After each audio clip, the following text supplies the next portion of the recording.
म पर्सनली पनि सबलाई भन्न चाहन्छु कि please record this live because he needs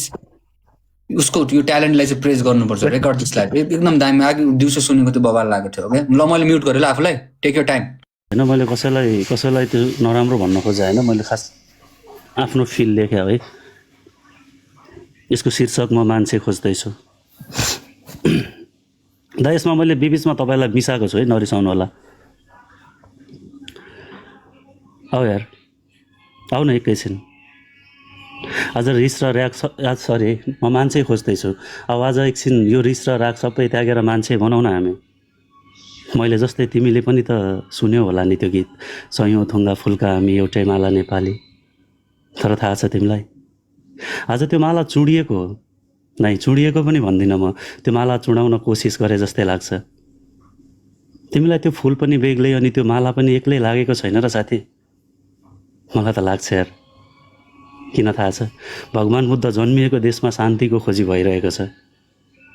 म पसिनामा विश्वास राख्ने मान्छे आज रगतमा लतपतिएको देश हेर्दा यस्तो लाग्छ मानौ कसैले धर्मको नाममा मन्दिर बेचेको छ कसैले मस्जिदको नाममा अल्लाह बेचेको छ आज फेरि एकपल्ट त्यो सडक रातो रगतले रङ्गिएको छ कसैको सपनाले सास फेर्न छोड्यो एउटा आमाले छोरो गुमाइन् एउटा बाले भरोसा एउटा साथी आज एक्लै भयो एउटा श्रीमती सेतो र सादा तर फरक कहाँ भयो थाहा छ आन्दोलन कुन जात र कुन धर्मको लागि भयो मलाई थाहा छैन तर न त्यो सडकमा बगेको बगेको रगतको रङ अर्कै थियो न त्यो रगत बगेपछि घरमा रुनेहरूको आँसुको स्वाद अर्कै थियो कुनै आवाजले मन्दिर पुकारे होला म मान्छु कुनै आवाजले मस्जिद गुहारे होला तर हार एउटा जिन्दगीको भयो अनि मृत्यु जितको सानो ठुलो हुन्थ्यो भने लेखेर मान्छेको जात बनाइयो किन पौरख गर्न यी दुई हात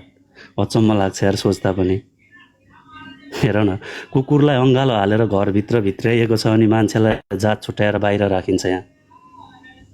यदि जात र धर्मले सानो ठुलो छुट्टिने भए आत्मा बनाइयो किन मान्छे बीच नै फरक हुन्छ भने मान्छेसँग मान्छे नै जोडेर समाज बनाइयो किन कस्तो धर्म निभाउँदछ यार तिमी मान्छे मारेर रित्तिएको आमाको कोख उस्तै थिएन र जिउँदो हुँदा धर्मको नाममा राजनीति गर्छौ मृत्युपछि जवान छोराको लास बोक्ने त्यो बाको काँध एउटै थिएन र खै मैले सिकेको धर्मले मलाई अरूको मन पनि नदुखाउनु भनेर सिकाइएको थियो तिमी कस्तो धर्मको रक्षा गर्दैछौ रगतको होलीले मैले कतै पढेको थिएँ मान्छे प्राणीहरू मध्येको एक विवेकशील प्राणी हो रे त्यसैले त जनावरभन्दा माथि राख्यो रे तर कस्तो विवेक हो यार यो एउटै गोठमा राखेको एउटा पशु बेचिँदा पनि अर्को पशुको आँखा रसाएको देखेको छु तिमी त एउटै देशमा बसेर धर्मको नाममा मान्छे मारिरहेको छौ क्या गजबको बुद्धि रहेछ यार मान्छेमा सुन्दा कसैलाई मेरो आवाज चर्को लाग्छ होला अनि कसैले सत्य नपचेर झर्को मान्छन् होला तर वास्तविकता कस्तो हुँदैछ थाहा छ तिमीलाई पार्टी र राजनीतिको नाममा सिङ्गो देश बिर्सिँदैछौँ हामी जात र धर्मको नाममा एउटा नेपालीले अर्को नेपाली मेट्दैछौँ हामी न वृन्दावासिनीमा कृष्ण कन्हैयाको नामको पछाडि थर थियो न भगवान रामको नामको पछाडि जात लेखियो पल्टाएर हेर न तिमी पनि तिम्रो कुरान त्यहाँ अल्लाह पछाडि कुनै थर भेटियो फेरि कुन जात र धर्मको लागि लड्दैछौ यार तिमी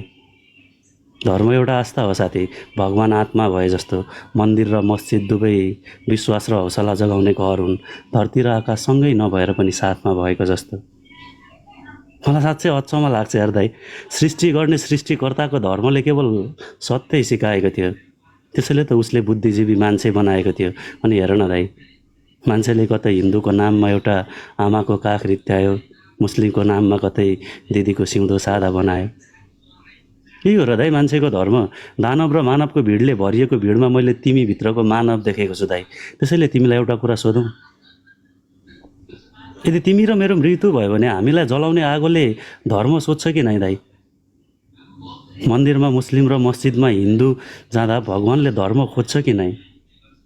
ठिक छ यार म स्वीकार गर्छु मान्छेमा रीतिरिवाज सबैको आफ्नै हुन्छ फेरि किन सम्मान गर्दैछ धर्म र जातको मूर्खतामा मान्छे लडेर किन मान्छेसँगै मर्दैछ थाहा छ दाइ बरु मर्दैन होला मान्छे दुई चार छाक भातै नमिलेर फेरि किन मर्दैछ दाइ मान्छे प्रेममा जातै नमिलेर आत्मा मिलेर प्रेम गर्छ कि उसले शरीर छोएर मात्र फर्किएको थियो प्रेमले अँगालेको उसको प्रेमिकाको अँगाल के घर पुगेर उसले आफूलाई सुनपानी नै छर्किएको थियो। यदि जातले सानो र ठुलो हुन्छ भने कामीले बनाएको हतियारले